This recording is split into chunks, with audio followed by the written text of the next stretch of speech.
Uma das doenças que mais preocupam os citricultores é, sem dúvida alguma, o greening. O greening hoje é a principal doença da citricultura mundial. Ele chegou aqui em São Paulo em 2004. É uma doença causada por uma bactéria que infecta o interior dos vasos das plantas de citros, laranjas, tangerinas, limas ácidas e limões. Essa bactéria é transmitida por um inseto, conhecido como psilídeo. Esse inseto ele vai adquirir a bactéria em plantas já contaminadas e quando ele se alimenta nas brotações das plantas de citros, ele acaba transmitindo essa bactéria para dentro dessa planta. Considerada a doença dos citros de maior importância no mundo devido à dificuldade de controle, à rápida disseminação e por ser altamente destrutiva, o comprometimento da planta infectada pelo greening é devastador.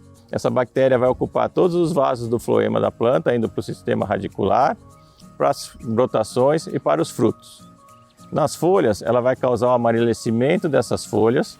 Essas folhas vão causar um tipo mosqueado, que é uma coloração verde amarelada, difusa dos dois lados da folha. Essas folhas acabam caindo e a planta vai emitir novas brotações. Nos frutos, os frutos ficam pequenos, deformados, a casca fica manchada, esverdeada, e esse fruto ele tem uma pior qualidade, né? No suco, o suco fica mais ácido, fica mais amargo. E esse fruto ele acaba caindo antes de amadurecer, o que causa um grande prejuízo para os citricultores. Atualmente a doença está presente em 5 estados do Brasil e os dados de pomares infectados é alarmante. O greening está distribuído hoje no Brasil, no estado de São Paulo, Minas Gerais, Paraná, Mato Grosso do Sul e Santa Catarina.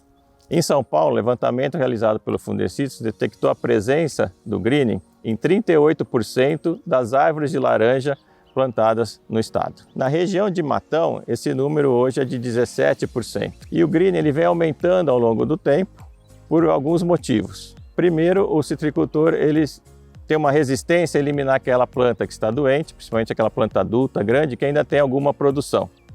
Então ele mantém essa planta dentro do pomar e coloca toda a pressão no controle do inseto vetor, que é o psilídeo. E aí ele fica muito dependente dos inseticidas. Quando o produtor utiliza o mesmo inseticida repetidamente, ele acaba selecionando dentro da população do inseto, insetos resistentes, e aquele inseticida deixa de funcionar. Então isso causou um grande aumento da população do inseto nos últimos anos, o que proporcionou esse aumento gradativo da doença no Parque Citrícola. Os cuidados contra o greening é basicamente trabalhar a prevenção. E é importante que o citricultor esteja sempre atento às últimas tendências de manejo que o auxiliarão neste cuidado. O problema do greening é que ele é uma doença que não tem cura. Uma vez que a planta está infectada, ela vai multiplicar essa bactéria para o resto da sua vida e a produção dessa planta vai acabar diminuindo. Então, todo o controle hoje recomendado para essa doença baseia-se num controle preventivo de eliminação das plantas doentes, né, todas as plantas de citros que estão doentes, tanto dentro dos pomares como nos pomares não comerciais, os sítios, chácaras, em pastagens, que a gente encontra bastante plantas de limão, por exemplo, e no controle preventivo dos psilídeos, protegendo as brotações do acesso desse inseto que transmite a bactéria. Até o momento não foi encontrado nenhum produto que consiga curar a planta doente. Vários estudos estão sendo feitos, tanto aqui em São Paulo como nos Estados Unidos, usando antibióticos, peptídeos antimicrobianos e outros produtos que possam ser injetados ou colocados dentro da planta para matar a bactéria. Mas esses são ainda estudos preliminares sem resultados ainda conclusivos. Além disso, dentro dos citros não existe uma fonte de resistência, né? Variedades sejam resistentes à bactéria. Por isso é importante a prevenção da doença, eliminando as plantas doentes e controlando o inseto vetor. Mediante toda a dificuldade enfrentada com a adaptação do psilídeo aos inseticidas, testagens começaram a ser realizadas. O intuito era entender qual inseticida apresentava maior desempenho e eficácia na hora de combater a doença. Nasceu então o Avalia Psilídeo. O Fundecitrus, em parceria com o citricultor, vem desenvolvendo diversos experimentos para avaliar a eficácia dos inseticidas em populações de psilídeos coletados do campo. Então, até o momento já foram avaliadas mais de 50 populações do psilídeo.